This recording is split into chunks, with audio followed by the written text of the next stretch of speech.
Hello, welcome to another episode of live fearless.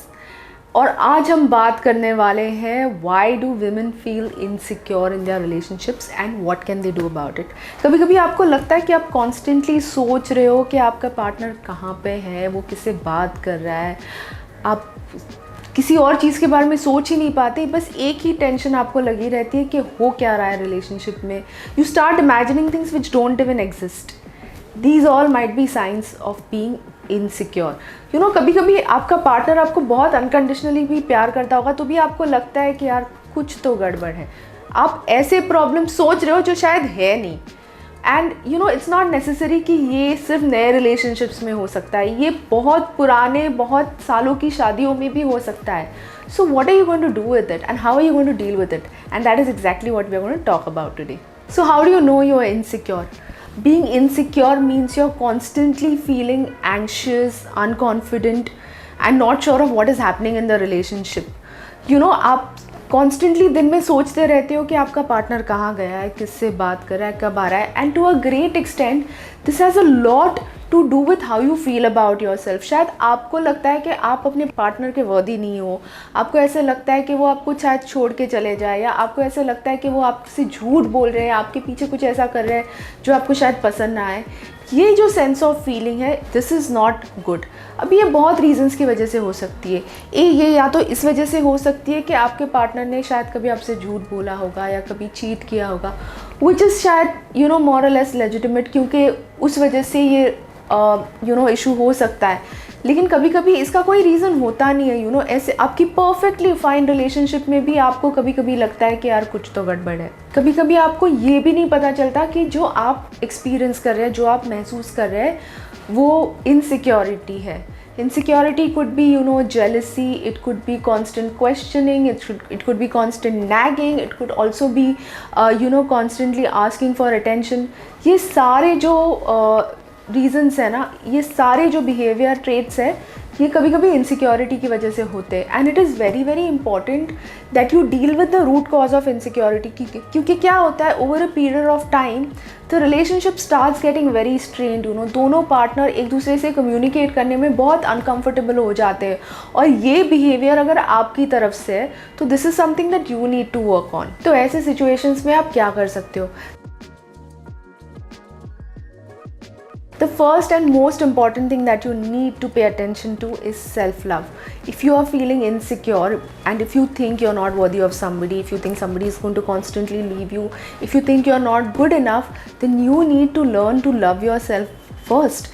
Before anybody else can love you, you need to love yourself. क्योंकि अगर आपको खुद को आपसे प्यार नहीं है, खुद से प्यार नहीं है, और आपको नहीं लगता कि आप खुद इतने अच्छे नहीं हो, तो फिर किसी और को आप क्यों अच्छे लगोगे, right? So it is very important that you focus on self love. Every time आपको नेगेटिव थाट्स आने लगे, you have to push yourself to think positively, you have to cut off all the negative thoughts that you get and not even indulge in those negative conversations with people around you. दूसरी important चीज़ है कि आप communicate करें। आप बैठ के दिन भर सोचने से अच्छा अपने पार्टनर से ये चीज़ कम्युनिकेट करें, उनसे बात करें, उन्हें बताएं कौन सी चीज़ों से आपको इनसिक्योरिटी फील होती है, कौन सी चीज़ों से आप कैसे महसूस करते हो। पर ये बहुत ज़रूरी है कि जब आप कम्युनिकेट करें तो आप किस तरीके से ये बात कम्युनिकेट करें। You can not go and accuse somebody, you can not go and start telling somebody that he is doing something wrong. आपको बैठ के उन्हें ये बताना चाहिए कि ऐसे सिचुएशन में आप कैसे फील करते हो। सो प्लीज़ इंश्योर कि आप जब बात भी करने जाओ, आप जब भी कम्युनिकेट करो, तो you communicate your concern very carefully and do not make allegations और do not accuse another person, because that could cause more problems in your relationship. तीसरी चीज़ आप ये कर सकते हो, बहुत ही इंपॉर्टेंट चीज़ है, कि आप कोई भी सिचुएशन को ओवर एनालाइज करना बंद करें। जिस मिनट पे आपको लगे कि आप एक चीज़ से दूसरी चीज़ से तीसरी चीज़ पे एक्सेसिवली ओवर एनालाइज कर रहे हो, जो सिचुएशन शायद है भी नहीं, उसी टाइम आपको वो थॉट कॉन्शियसली कट ऑफ करना पड़ेगा और वो सिचुएशन जैसे है वैसे ही रहने देनी चाहिए, क्योंकि उस पर ज़्यादा सोचने से कुछ चेंज तो नहीं होने वाला। चौथी इंपॉर्टेंट चीज़ है एक्सेप्टेंस। सबसे पहले आपको ये एक्सेप्ट करना पड़ेगा कि जो आप ओवर थिंक कर रहे हो, जो आप ओवर एनालाइज कर रहे हो, इट इज़ नॉट नॉर्मल और it is not the right thing for the relationship. क्योंकि जब आप ये एक्सेप्ट करोगे तभी आप उस पर कोई चेंज ला सकोगे, तभी आप अपने पार्टनर से राइटली कम्युनिकेट कर सकोगे that whatever is happening is not right and you need to work on changing what is in your mind. It is very very important that you have very realistic expectations in a relationship. काफ़ी बार ये होता है कि हमारी idea एक relationship की एक तरह से होती है, हमारी पार्टनर की आइडिया उस रिलेशनशिप के बारे में दूसरे टाइप की होती है, या वो उसी सिचुएशन के बारे में कुछ अलग सोचते हैं। और जब हम ये देखते हैं कि हमारे पार्टनर उसी तरह से रिएक्ट नहीं कर रहे जैसे हम एक्सपेक्ट करते हैं, हम ज़्यादा सोचने लग जाते हैं, हम ओवर एनालाइज करने लग जाते हैं, हमें ऐसे लगता है कि हमारे पार्टनर वैसे नहीं बिहेव करे जैसे हम एक्सपेक्ट कर रहे हैं, and this is very wrong. It is very important to understand and accept your partner's point of view, your partner's way of living, your partner's way of looking at things. Because ये बहुत छोटी चीज़ है, लेकिन अगर आप ये समझो कि आपका पार्टनर का पॉइंट ऑफ व्यू कैसे है, क्या है, तो शायद ये insecurity might be taken care of at that level itself. Point number 5, leave the past behind. You know, आजकल सबके पास्ट होते हैं, आपका पास्ट रहा होगा, आपके पार्टनर का पास्ट रहा होगा। So you have to let the past be the past and not bring it into your present and future. काफ़ी बार जो चीज़ है नहीं वो सोच सोच के हम प्रॉब्लम्स क्रिएट कर देते हैं। So you just have to accept that there was a past, and as long as it is not interfering with your present badly enough to cause a problem in your life, you really need to let your past be the past. Sixth thing that you really need to take care of is that you need to get a life. कभी कभी empty mind is a devil's workshop कहते हैं ना, उस तरीके से हमारे दिमाग में कोई और चीज़ होती नहीं है। हम इस रिलेशनशिप को इतनी प्रायोरिटी देते हैं कि हमारी पूरी लाइफ इसी के अराउंड रिवॉल्व करती रहती है। हमारी लाइफ में और कुछ इम्पोर्टेंस हम किसी और चीज़ को नहीं देते। So you need to get a life beyond your relationship. This relationship cannot be the centre of everything that you do, because जब आप वो करते हो तो आपका दिमाग सिर्फ हमेशा उसी चीज़ पे फोकस्ड रहता है।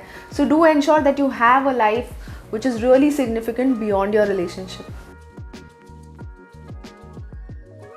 Point number 7, it is very very important कि आप याद रखें कि आपके इस इनसिक्योर बिहेवियर की वजह से आप अपने पार्टनर को शायद you might push that person away, क्योंकि थोड़ी देर के लिए कोई सुन सकता है, थोड़ी देर के लिए कोई इनसिक्योरिटी मैनेज कर सकता है, लेकिन when you are constantly an insecure person, you are really not a pleasant person to have around. और आपके पार्टनर भी आपको बहुत समझाने की कोशिश कर रहे होंगे, लेकिन at a point in time he might also struggle in terms of making you understand what is happening, and if nothing at all पता चला ये आपकी इनसिक्योरिटी की वजह से you drive your partner away. So this can really cause problems in your relationship, and hence it is very very important that you get this under control as soon as you can. And last but not the least, let me tell you something very very practical. Sometimes letting go works. मतलब ये ही सोच लीजिए, आपको किसी situation के बारे में tension है, क्या आपको लगता है कि उस चीज़ के बारे में ओवर एनालाइज करने से, ज़्यादा सोचने से, बार बार सोचने से, या उस चीज़ पे झगड़ा करने से वो चीज़ चली जाएगी? नहीं, right?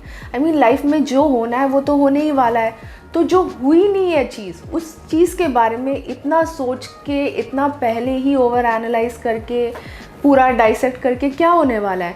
You have to look at it in a very practically way. You have to tell yourself, ठीक है ये अभी तो हुआ नहीं है. When it happens, when I get there, when I have to deal with it, I will deal with the situation and I will see what has to happen.